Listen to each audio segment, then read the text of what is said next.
Hello guys, আজকে আমি তোমাদের সঙ্গে শেয়ার করব রানাঘাট চাপড়ার ফ্লাওয়ার ভ্যালি। আর সব থেকে ইন্টারেস্টিং ব্যাপার জানো কি, আমার বাড়ি কিন্তু চাপড়াতে।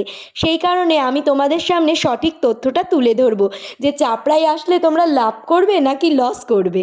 এক ইউটিউবারের ভিডিওতে এবং সোশ্যাল মিডিয়াতে দেখতে পাচ্ছি আমাদের এই জায়গাটা অনেক ভাইরাল হয়েছে, তাই ভাবলাম তোমাদের সঙ্গে একবার শেয়ার করি।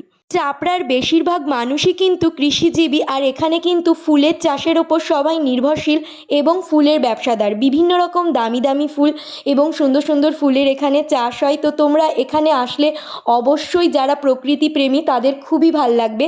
তো এমন কিছু মানুষ আছে যারা দেখছি ভিডিওতে বলছে তেমন একটা ফুল নেই। তো আমি কিন্তু তাদের উদ্দেশ্যে বলতে চাই যে ফুলের সিজন শেষ হয়ে গেলে তোমরা যদি আসো, ফুল অবশ্যই থাকবে না, জমিতে চাষ দেওয়া হয়ে যাবে। ফুল তো সারা জীবন থাকে না, ফুলটা একটু নষ্ট হবে, এটা স্বাভাবিক। তো ফুলের সিজনে আসো, তোমরা ঘুরলে অনেকটা খুশি হয়ে যাবে, মনটাও অনেক ভালো থাকবে। তো তোমরা ঘুরে যেতে পারো।